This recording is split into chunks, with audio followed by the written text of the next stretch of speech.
গতকাল উত্তরায় milestone school and কলেজে যে অনাকাঙ্ক্ষিত বিমান দুর্ঘটনাটা ঘটেছে, এটা কি আসলেই বিমানেরই কোনো ত্রুটি ছিল নাকি পাইলটের কোনো ভুল থাকতে পারে?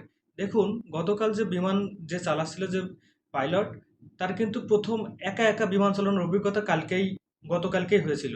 তার আগ মুহূর্ত পর্যন্ত যখন সবসময় তার সাথে একজন প্রশিক্ষক পাইলট থাকতো, অর্থাৎ প্রশিক্ষক তাকে প্রশিক্ষণ দিত, এদিকে যেতে হবে, ওদিকে স্পিড এত করতে হবে, এইভাবে চালাতে হবে। কিন্তু দেখুন, কালকে তার সাথে কেউ ছিল না। আমার কাছে মনে হয় যে বিমান ২০০০ কিলোমিটারের উপরে ঘন্টায় চলে, আপনার ১ মিনিটে ৪০ কিলোমিটারের উপরে চলে, সেকেন্ডে আপনাকে সিদ্ধান্ত নিতে হবে আপনি কি করবেন না করবেন। যেহেতু তার আগের কোনো অভিজ্ঞতা নাই এই এককভাবে বিমান চালানো, আমার কাছে মনে হয় তার হয়তো কোনো ভুল থাকলেও থাকতে পারতো। তো দেখুন, আমরা কি চাইলেই এখান থেকে এই অনাকাঙ্ক্ষিত দুর্ঘটনা এড়াতে পারতাম? পবিত্র কোরআন কি বলে? পবিত্র কোরআনে সূরা মুনাফিকুনের ১১ নম্বর আয়াতে আল্লাহ বলতেছে যে মৃত্যুর সময় নির্ধারিত। ওয়ালাই আখিরাল্লাহু নাফসান ইযা জা আজালুহা।